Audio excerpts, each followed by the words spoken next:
És tot el que ha estat per mi professionalment aquesta vida. I la ràdio, més enllà d'això, és també un mitjà de comunicació essencial, perquè a diferència de la tele, la ràdio t'acompanya en qualsevol espai, en qualsevol lloc i en qualsevol moment. És el mitjà de comunicació que entra allà on estiguis, a la cuina, al cotxe, passejant, és que t'acompanya en els moments més íntims, en els moments en què necessites algú que estigui al teu costat. Per exemple, l'última apagada, o l'única apagada, el que va triomfar va ser la ràdio, perquè va poder estar allà on no podia arribar la tele i on no podien arribar les xarxes socials. Sí, vaig començar el 8 de maig del 1993, vaig fer el meu primer programa de ràdio. Ha estat un viatge trepidant, arribant a llocs on no n'era conscient i en cap moment podia pensar que hi hagués arribat. Vaig començar com una afició, una cosa que m'agradava. Era un mitjà que tot just estava descobrint, havia començat com una afició, però que veia que m'estava agradant molt.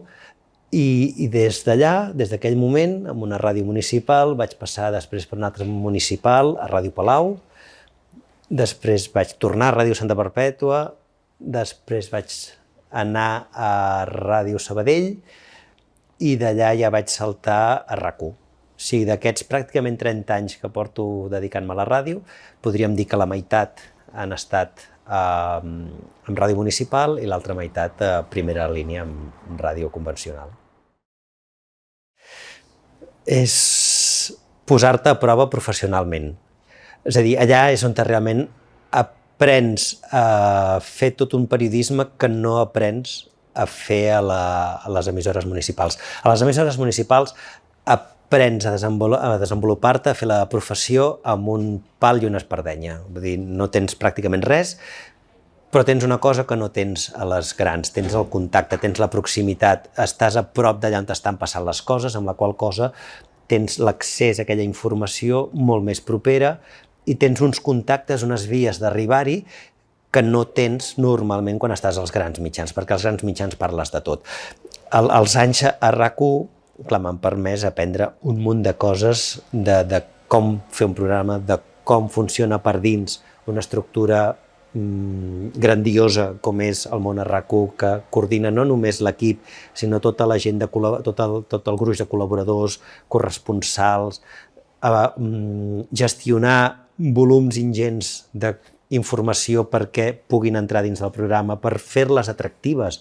O sigui, perquè no només es tracta de gestionar la informació, sinó es tracta d'explicar-la i transformar-la de manera que sigui atractiva, perquè cada vegada sumin més oients i la gent t'esculli a tu i no esculli a un altre mitjà per informar-se. I m'ha permès conèixer això, estar des de dalt d'una talaia, per dir-ho d'alguna manera, dels mitjans, aixecaves el telèfon i deies que eres de RAC1 i tothom s'hi posava i les coses passaven, cosa que no passa amb els mitjans locals i amb els mitjans municipals, que quan truques a segons quines portes, com que ets municipal, no et fan cas, tot i que estiguis fent el mateix tipus d'informació o la mateixa qualitat d'informació.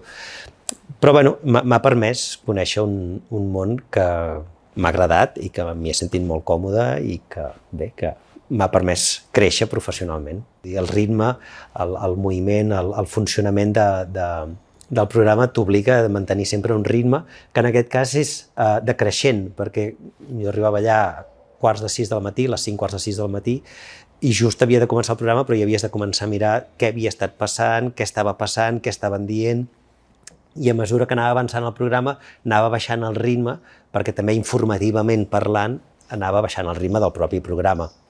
Però sí que és trepidant, perquè és que quan passa una cosa, el que et demana el programa i el que et demana el mitjà, la ràdio, és la immediatesa. Per tant, ho has d'intentar explicar, el més ràpidament possible, i el més veraç possible, que això és una de les dificultats que se'ns ha afegit els últims anys al mitjà, que no només ho has d'explicar ràpid, sinó que a més has de confirmar i has de verificar 3 vegades, si cal, que aquella informació és correcta, perquè les fake news hi són, i cada vegada hi són més, i cada vegada ens posen més a prova els periodistes. I sí, realment aquesta diferència de ritmes existeix. La ràdio municipal té un altre ritme, té una altra fluïdesa. Hi ha coses que sí que les has d'explicar ja, perquè són coses que estan passant al teu voltant i que els veïns i veïnes necessitaran saber-les i que les expliquis. Però després n'hi ha d'altres que si no estan passant les pots explicar demà. I si no les expliques demà, les pots explicar demà passat. No passa res mentre les expliquis. És un ritme diferent. No hi haurà ningú, o hi haurà molt poca gent que et pugui fer una competència a l'hora de ser el primer en explicar, en treure aquella exclusiva. No hi ha aquesta lluita en el món local, com sí que existeix en el món generalista. Bé, l'encaro amb il·lusió. Si no hagués fet el canvi, si no hagués fet el salt, crec que és un projecte engrescador, és un projecte que permet fer créixer la Ràdio Caldes en els nivells i en la situació en la que crec que ha d'estar la ràdio del 2025, pràcticament 2026. M'he trobat una ràdio en alguns aspectes anclada als anys 90, ni que sigui tecnològicament en moltes parts està anclada als anys 90. Crec que ja ha arribat el moment de que la ràdio faci el salt d'aquests 35 anys i se situï als nivells en què pot estar, perquè la ràdio que es va dissenyar i que es va muntar als anys 90, que està al centre cívic, és la ràdio d'una Caldes de 8-10.000 habitants. Ara pràcticament els hem duplicat. Estem encarats a la Caldes dels 20.000 habitants i això requereix una altra estructura de ràdio si volem seguir apostant per la informació de proximitat i la informació no immediata, però sí una informació ràpida, perquè la ràdio és la que et pot informar de què està passant en cada moment, quan està passant, i d'una forma molt més dinàmica que sí, ho poden fer les xarxes socials, però quines?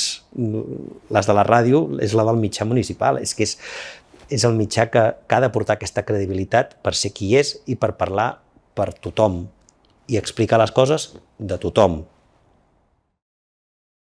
El nou projecte de Ràdio Caldes parteix de òbviament, l'aposta municipal per fer aquesta transformació. Sense els recursos necessaris per fer el salt del centre cívic al Carme, això no hagués pogut començar. Què tindrem? Tindrem uns espais que pràcticament, jo diria que tripliquen l'espai actual de Ràdio Caldes, amb la qual cosa podem, muntar una ràdio molt més gran, tecnològicament avançada, amb el que requereixen i les possibilitats que tecnològicament hi ha ara disponibles al mercat, però això també va acompanyat d'altres projectes que formen part del contingut. Fins ara he parlat del continent, però el contingut també és molt important. Per mi és molt important, que hi hagi molta informació de proximitat, que la ràdio, com deia, sigui l'altaveu del poble. O sigui, no comparteixo que la ràdio sigui l'altaveu de l'Ajuntament. No ho és. La ràdio de Caldes és l'altaveu de la vida del poble, de les associacions, dels partits polítics, de les entitats culturals, esportives, veïnals, també de l'Ajuntament, però de tot el poble. Per tant, la ràdio ha de poder transmetre i explicar què passa a Caldes. I quan parlo de Caldes, no parlo de Caldes nucli antic, parlo de Caldes en tot el terme municipal. I no només en això, Caldes té moltes implicacions i té molts vincles més enllà de Caldes, perquè les relacions amb els municipis del voltant també són importants econòmica i industrialment, per exemple, o comercialment, però també veïnalment. Les relacions amb Bigues, on Sant Feliu de Codines, o amb Sant Manat, són importants, i això també és important explicar-ho i transmetre-ho dins dels continguts. Quan parlo de continguts informatius, també m'agrada molt diferenciar els continguts esportius.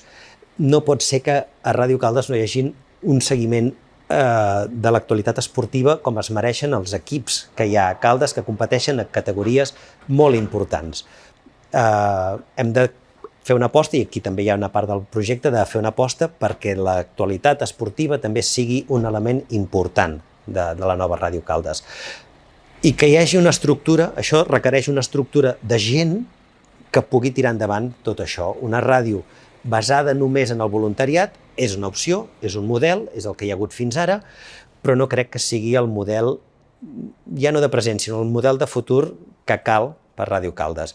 El voluntariat és important, és bàsic, sense el voluntariat jo no hagués pogut començar en el món de la ràdio, però el voluntariat només pel voluntariat, o una estructura de programació de ràdio basada només en el voluntariat, no crec que sigui la solució perquè, aquests voluntaris no tenen cap guia professional que els digui això ho feu bé, això no ho feu bé, que puguin aprendre al cap i a la fi, perquè molts dels que acaben a les ràdios municipals, com vaig fer jo en el meu moment, era per aprendre. Si no hi hagués hagut en aquell moment una estructura d'informatius, de tècnics, de direcció, de presentadors, de periodistes que m'haguessin dit això sí, això no, no hagués après res, simplement hagués fet coses perquè m'agradaven i ja està, algú ha de poder marcar.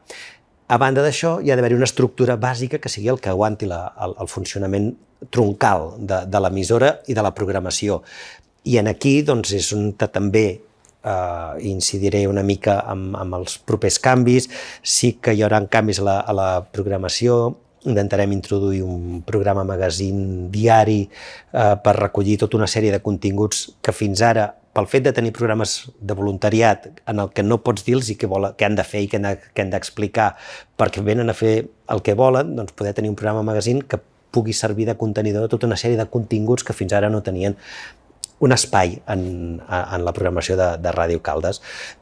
I a partir d'aquí, doncs, altres canvis i altres modificacions que, mica en mica, volem anar implantant, però amb l'objectiu aquest de crear una estructura de Ràdio Caldes tecnològicament, que és en el que estem ja pràcticament acabada, però també a nivell de personal, a nivell d'estructura, que permeti tenir troncalment uns informatius, uns esports, uns programes, una programació que no depengui d'aquest voluntariat i que pugui donar cobertura a l'exigència informativa de tot el poble. Mira, vaig venir a viure a Caldes just al cap de setmana de la pandèmia, que van tancar... Sí, aquell cap de setmana estaven anunciant el tancament i jo estava fent mudances i bé, va ser un aterratge a Caldes estrany perquè és el que he explicat moltes vegades. Els meus primers anys em parlaven de l'escaldàrium, jo no havia vist cap escaldàrium perquè no es va fer, no es feia, els primers anys que jo estava aquí, em parlaven d'altres festes, altres celebracions que no es feien perquè la vida es va transformar. Què és el que més valoro? Doncs Caldes és un poble que ja coneixia, òbviament, siguent de Santa Perpètua de Mogoda, Caldes no queda lluny i he vingut i venia i sí que s'ha transformat molt de la Caldes que jo recordava de l'inici, de quan era petit. Valoro molt el fet de ser com una vida de poble sense ser tècnicament un poble i sense estar lluny de Barcelona, perquè si té la vida del poble, la tranquil·litat, la proximitat de tenir-ho tot aquí pràcticament, però a la vegada estàs tan a prop de Barcelona que tampoc et queda lluny baixar o pujar a Barcelona, depèn del que decideixi cadascú que fa. Tens una miqueta tot a l'abast i l'entorn natural, que per mi és fantàstic i crec que encara no en som prou conscients i no l'aprofitem prou, l'entorn natural que hi ha aquí al voltant i que ens omple d'oxigen, almenys a mi. Crec que la ràdio, això ho recordo que ens ho explicava moltes vegades el Basté, en les reunions que fèiem a diari, la ràdio s'ha sabut reinventar, l'han matat tantes vegades, sí, ja des dels anys 70-80, amb la cançó aquella del Video Kill de Radio Star, que ja pronosticaven que amb l'arribada del vídeo en color matarien a la ràdio, doncs bé, sembla que han mort abans els videoclubs que la ràdio. La ràdio és un mitjà, com deia, és proper, és pròxim, fa companyia. La ràdio s'ha sabut reinventar, és un mitjà que és molt fàcil o barat de fer en comparació amb la televisió, per tant, és fàcil d'omplir i no hi ha res més bàsic que les paraules. La ràdio s'ha sabut reinventar i, a més, ha sabut reorientar bona part d'aquesta reinvenció aprofitant el que podrien ser els seus grans enemics, que són les xarxes socials. Una ràdio amb unes bones xarxes socials potents, creïbles, plenes de contingut interessant, són complementàries. S'ha acabat confirmant que són complementàries. El que sí que jo no crec és que s'hagi de fer ràdio per les xarxes. És a dir, per mi fas la ràdio perquè fas la ràdio i l'important en una ràdio és que la ràdio soni bé i que soni bé per antena, però que també soni bé per internet. És a dir, no pot ser que la ràdio online o la ràdio en streaming, parlo en aquest cas de Ràdio Caldes, no soni bé, ha de sonar bé, perquè és l'únic producte que fem ràdio, fem so, per tant, el so ha de ser bo, tant en antena com en internet. Però a la vegada els continguts que generes, perquè estàs generant uns continguts informatius, també els has de poder traslladar a la xarxa, i de fet això és una feina que no m'estic inventant jo, ja l'estan fent i s'ha estat fent durant molt temps i molt bé, fins al punt que Ràdio Caldes és actualment el tercer perfil amb més seguidors d'Instagram a Caldes, i creixent de forma desmesurada els últims mesos. Per tant, aquesta és la direcció. La informació que fem des de Caldes i des de Ràdio Caldes ha d'avançar en aquest sentit, en també traslladar-se a les xarxes socials. Les xarxes socials han de ser les nostres aliades, no són les nostres enemigues. D'una banda, és l'arrelament amb el municipi. Ràdio Caldes té 45 anys, l'any que ve farem els 46 anys. Són molts anys per ràdios municipals, no n'hi ha tantes que tinguin tants anys a Catalunya. Ara n'hi ha moltes que estan fent els 30, els 35, n'hi ha poques que estiguin en aquest nivell. Per tant, Ràdio Caldes va ser de les primeres. Això implica el compromís o l'aposta en aquell moment de la gent de Caldes, dels anys 80, per tenir una emissora. Ja hi van creure en el seu moment. Això fa que la ràdio hagi tingut èpoques de més i de... Si ho comparem amb una relació, hi ha hagut moments de més enamorament i de menys enamorament amb el municipi, però sempre ha estat allà, no s'ha trencat aquesta relació. Per tant, hi ha un arrelament important de la ràdio dins del poble. Crec que el que ens toca ara és retrobar-nos, d'alguna manera, amb les entitats, amb la vida social, cultural, esportiva del municipi. Si ens retrobem, pot ser que tornem a viure una època de feliços 15, si tu vols, quan estiguem als anys, celebrant els 45 o 46 anys. Crec que el fet també, durant molts anys, de ser una escola per molta gent, hi han passat molts grans professionals per aquí, han sortit d'aquí, la meva voluntat és que n'hi puguin sortir més. És que el que vull és que Ràdio Caldes permeti a molts joves que estan a Caldes el que em va permetre a mi en el seu moment l'emissora municipal, que aquest sigui la plataforma de sortida, el punt de trobada, per veure si t'agrada o no t'agrada, aprendre i a partir d'aquí, si pots, doncs volar i volar alt, o volar cap a altres mitjans o cap a altres sectors. I això, aquest punt d'escola, aquest punt d'integració, aquest punt de compromís, d'arrelament, crec que ha estat la clau de l'èxit. I després aquí hi ha una persona que també ha format part d'aquesta clau de l'èxit, que és que durant aquests anys hi ha hagut una persona que ha mantingut la ràdio viva, que és el Monter, que el seu treball, la seva aposta per la ràdio durant tots aquests anys, crec que ha fet i ha evitat que la ràdio hagi pogut desaparèixer o com a mínim que la ràdio hagi pogut seguir funcionant. M'encanta sortir a córrer i caminar per aquí, per aquests entorns, em conec camins, caminets, senders, corriols, he descobert un munt de presència, o sigui, patrimoni humà que tenim al voltant de Caldes que s'està perdent i que s'està fent malbé. Parlo de pous de glaç, pous de pega, antigues cases, antigues masies que estan abandonades al mig de la muntanya, els murs de pedra seca que a Menorca, a Andorra, són patrimoni de la UNESCO i patrimoni de la humanitat, aquí s'estan caient com si no passés res. Tot això corrent em permet veure-ho, viure-ho, descobrir-ho i posar-ho en valor. Per mi aquest entorn natural sigui anant cap a Torremarimont, cap a les Elies o cap a Torre-roja o cap a on sigui, que és una meravella. Mira, m'agrada molt un camí que crec que és just al límit del terme municipal de Caldes amb Sentmenat i Castellar, que és un camí que enllaça, que va a parar a l'Alzina Balladora i a la Serra Llisa. Passes per uns camins que passes com per 2 o 3 masies funcionant, actives, que a una banda tens tota la serra, la muntanya del Farell i a sota tens Sant Sebastià de Montmajor, al fons tens tot el que és la Serra Codina i a l'altra banda et queda tot el que és Sant Llorenç del Munt, tota la muntanya de la Mola, i no es veu, però a l'altra banda hi ha tota la part del Vallès. Aquell tram, aquell racó, ostres, és que posa en contacte amb la natura, amb l'entorn, amb la vida humana, perquè hi ha les masies en allà funcionant. Allò, segons quins dies que hi he passat per allà a la tarda, que està ja l'hora aquesta màgica del sol, és una meravella passar per allà. M'agrada molt aquest racó.